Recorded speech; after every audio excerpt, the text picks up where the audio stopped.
Hey everyone, welcome to the Code39 channel. In this channel, you will find some of the best Mac tips and tricks. So make sure you subscribe the Code39 channel and enable the notification with bell icon so you won't miss any upcoming videos. In this video, I'm gonna show you some of the best macOS tips and tricks. So let's get started.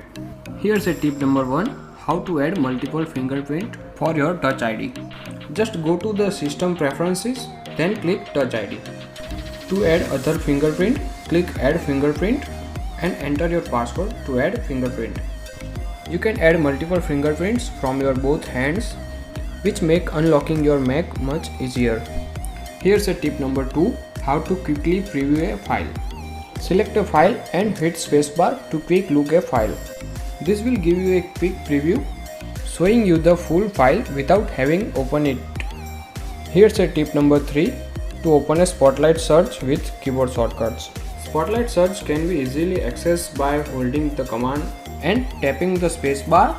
Here's a tip number 4, to switch between light and dark mode. You can easily switch between light and dark mode by clicking the preferences icon in the right menu bar and select display. Here you can also toggle night shift. Here's a tip number 4, how to easily rename files. To quickly rename a file, select the file and hit return key on your keyboard. Once you are done, just simply press the return key to rename the file. Thanks for watching everyone. For more macOS tips and tricks, subscribe the Code39 channel so you won't miss any upcoming videos.